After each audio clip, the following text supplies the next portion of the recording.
welcome back to my channel. This is another week of Mini Kit Monday. In the month of October, I am doing my fall kit. It's a continuation from September. And this page happens to be a page that I created for the Secret Not Secret Kit Club that we had a party back in September. And this one is a challenge that was called Grab 5.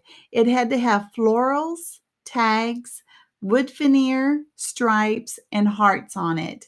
And so I started with that stripe that was on the side there, that was on the background, but it was just too much. So I pulled it away and I just went pretty simple. And I'm using some of the die cuts from Cheeky Studios that I got when I went to the Secret Not Secret Kit retreat in August. And that's the pumpkins. Now, the word that I put on top of it, it's a wood veneer. It says harvest. And last year I had colored it with, maybe some sprays or something. It's really hard to read here, but in real life, you can read it very clearly.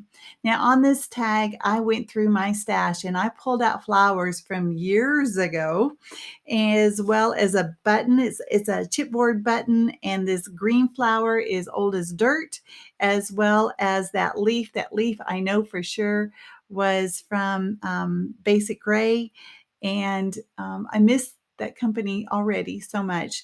So this little arrow that I'm putting on this photo, it says take note, and I know that was from Freckle Fawn.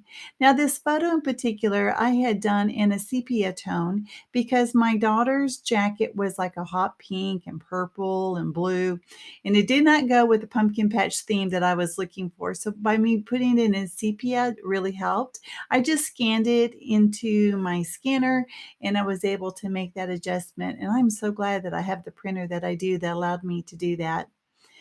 So I was able to use this stripe. I just cut it up and pieced it together, and I wanted to have this element of my page, it's a band design, and I wanted this part elevated, so I put the foam tape behind it.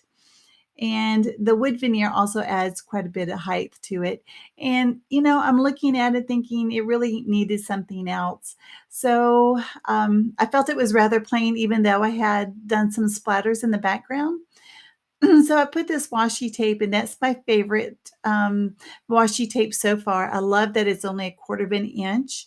I love that part. And then I got the raccoon out of those die cuts from Cheeky Studios, and it looks like he's holding my daughter's name. So I love these alphas. I love the orange ones. They are just perfect. I love the height, and I got them as a gift, so I don't even know exactly where they're from. I love them. I've used them last month and this month. And then up at the top, I know I have that pumpkin, but actually I pulled the pumpkin away and I am going to add the umbrella. I don't know why I have the umbrella, but I love the color of it. And up here is where I'm going to put the year. It wasn't raining this day by any means. So, it was just the color. It has to be the color. I also add some sequins, like I usually do. And to let you guys know, I do use Distress Collage Medium, and I dip my sequins in. I hold my sequins on with my tweezers, and I dip it just a touch into that collage medium, and those sequins won't go anywhere. And the last thing that I do add are some wooden buttons. And I don't want to forget to tell you about all the lovely ladies who are joining this month for Mini Kit Monday. I will leave the links below to their channels. I want to make sure you check them out. There's Becky and Kathy and Dollie, and I think Daisy may be taking a break, and JoJo is joining us too this month. All right, guys, here I am towards the end. There's still shots. At the very end, I want to say, if you enjoyed this, please give me a thumbs up. And if you haven't already subscribed, I'd love to have you. And if you've been a long-time subscriber, I say welcome back. Thank you for leaving all the kind comments that you have. You guys have a great day, and I will see you next time. Okay, bye-bye.